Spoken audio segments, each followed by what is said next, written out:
Hey guys, what's up? Shadowlands back for a really big commentary. I wanted to do something as an end of 2013 special. I'll be uploading this on the 1st of January, so that's when you guys should be seeing this, hopefully.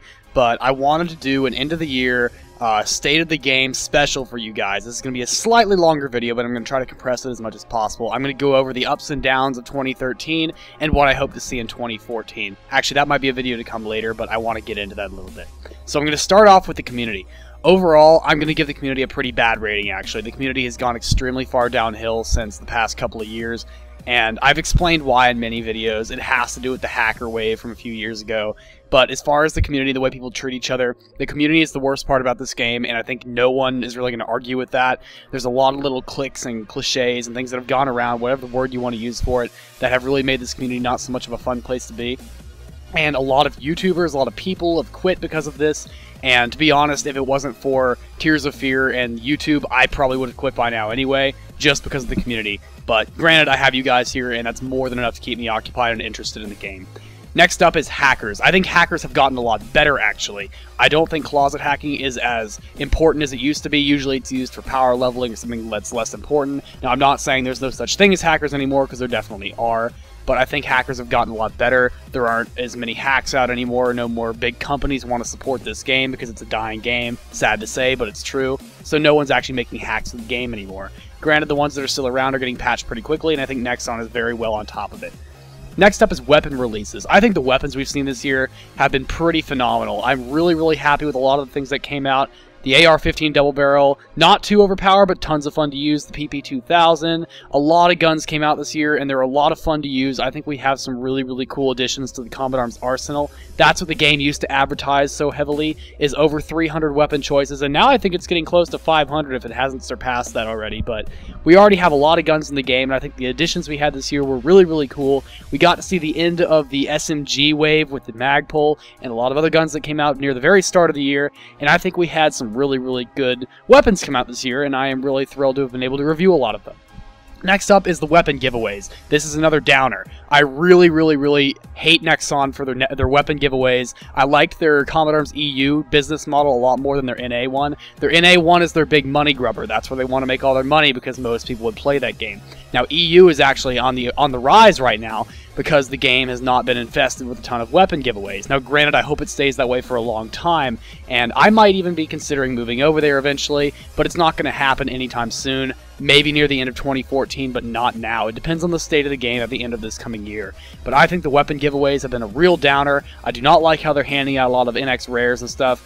I think if you have the money to spend on it, that's okay, but they got to make it even rare when you are able to spend money on it. They need to be very rare things that you get even when you do spend money. You may get good things, but keep it for a very limited amount of time and stuff like that. They should actually be rare. In Nexon Europe and Combat Arms Europe, rare weapons are actually rare, like they used to be in Combat Arms North America 2 years ago. Granted, that's not true anymore, sadly. Hopefully that'll get fixed in the near future, but, you know, at this point, that's not likely considering they've been sold for permanent. I'm actually quite disappointed they didn't sell them again for permanent this year, but on one side, I also am happy about that. I think the damage has already been done, and that's never going to be fixed, but I don't think it was made any worse by not having it this year. Granted, I was looking forward to some of the newer weapons that were more balanced coming out for permanent this year, such as the AR-15 double barrel. Yes, of course, some people are going to say it's OP, whatever. That's not what this commentary is about. I find it balanced. I think it's a great weapon, and I think a lot of the weapons they released recently are a lot of fun to use. Moving on, YouTube. I think YouTube has been kind of a mixed bowl. I think we've had some really big ups and some really big downs. We've had a lot of new YouTubers pop up this year, and we've had a lot of old ones die, unfortunately. UCD made his big entrance this year, sort of. He was already quite big at the start of the year, but he really got that shout-out from that 1,000-hand man guy. Man with 1,000 hands, whatever his channel is. He got a massive shout out from that. That really boosted his channel. I started getting a lot bigger this year. I started this channel on January 7th, and I've already come this far, and I have you guys to thank for it. And we also have had a lot of other cool people come and go.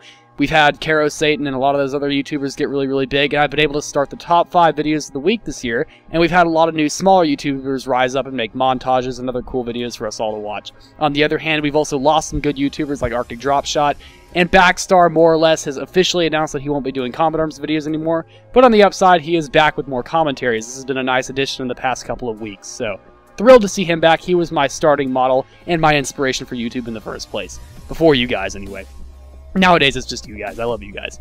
Next up is the forums community. Now, this is a plus. I think the forums, the Common Arms forums on all the sites, EU, Russia, Mexico, NA, every forum for Common Arms has gotten much, much better. I'm seeing a lot more interaction between GMs and people and the players of the game, the shoppers, the people who do all the buying and selling. I think I've seen a lot more interaction there. They've actually been listening to a lot of our stuff. UCD made a whole video on that a while back, but I think the forums have really taken a giant step forward, and they've turned into a much, much better place. I like the threads that have been going on, and I've been a lot more active on the Common Arms NA forums. I've seen a lot of cool posts, and I think it's a great place. Next up are the new maps. We've seen some amazing maps come out this year. I'm really happy with Water Strider in the long run. At first, I was not a big fan of it, but nowadays, I really think I like it more than I would have. And in general, I think they've done a really good job doing weapon patches and map patches and a whole bunch of patches to do with the actual core of the game. We've seen some glitch fixes is what I was looking for. Glitch and bug fixes, which has been really, really cool. A lot of really good stuff fixing up the maps, a lot of new maps, a lot of cool stuff. In general, the maps and everything that's come out this year, really, really good. I'd give that like an 8 of 10 star if I had to rate it. Really, really good. Next up are the new modes. Now, those kind of face-planted. Arms Race has by far been the most popular, followed by VIP Elimination. VIP Escort more or less dropped off and died pretty quickly, which is sad because I really kind of enjoyed that mode. But Arms Race being my favorite of the three of them, I'm very happy is still #1, and is still widely played. It's very, very good for EXP, and having just a fair battlegrounds for everyone. Granted, I wish they had something similar for Elimination, but, you know, you give and you take. VIP Elimination, on the other hand, I think is really, really cool, and I wish more people would play it. I think it's a great addition to the game. It's just kind of sad that not more people play it. I'd hate to see it become another Season Secure. An excellent game mode, but not well played enough. Next up, and this is the largest thing of the year, is Common Arms 3.0. We've seen a lot of bug fixes, new maps, new modes, new everything. The game got an entire revamp, which is really, really awesome. We were looking forward to this since, 2.0 came out. There were a lot of issues with it, and at first we all didn't like the GUI for 3.0, but you know what? I think it turned out pretty well in the end, and I think we're all used to it now. A lot of new players into the game. I do think that the new 3.0 system is more user-friendly towards new players. It's not as confusing, really. It's confusing to older players who are used to 2.0 or even 1.0, but I think we all got the gist of it, and we all had a really, really great time getting used to 3.0, and that new players feel far more accommodated, especially after Sudden Attack and a lot of other games died, leaving more people to come to Common Arms, which has been really, really cool. Now, I wanted to end this commentary on my opinion of the game and the year to come. Now, I made an entire commentary on this a while back, that I am never going to quit YouTube or Common Arms so long as the game is around. It is fun to play as a core game, despite how bad the community is, but I do want to come very clean with you guys and tell you that if it was not for YouTube, and it was not for Tears of Fear and my clan or my friends on the game, I would not play Common Arms anymore simply because of the community. I want to make that very, very clear to all of you. You guys are the reason I am still playing this game. If I didn't have any of you, I probably would have quit in probably mid-2013, early 2013, somewhere in there. I may not have even started up my second YouTube channel if I didn't have Tears of Fear and you guys backing me up from the first place. So I hope you guys feel really, really happy about that, because I am really happy about it. And I am really, really happy and pretty pleased with the way this past year has gone, except for the community-wise. But as far as YouTube and the fun I've had with you guys, the Facebook group, TeamSpeak, and so on, I think it's been totally worth it, and you guys have been totally awesome. So I'm really awesome, really happy with you guys. I'm really awesome too, by the way, if you didn't hear that. But yeah, so overall, my opinion of the game, the core game as it is, totally fun. It's a great game, and if it wasn't for the community, I'd recommend it to all my friends. But because of the community, I would never recommend this game to a new friend of mine. Wouldn't do that for the life of me. I wouldn't want to burden them with getting them stuck on this game.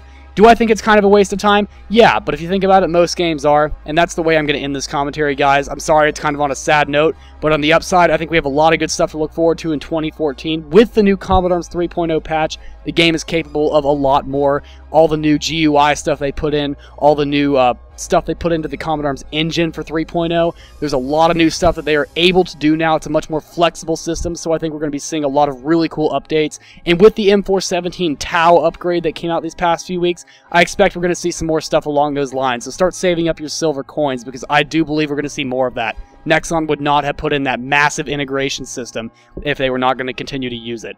On top of that, guys, I will see you next time. Please look forward to an Infected Cruise liner thing update, because I will be doing some of those videos when it comes out. As you know, I love zombie modes. But on that note, guys, don't forget to rate, comment, subscribe, and I will see you guys all in the next video. Shadowlance out.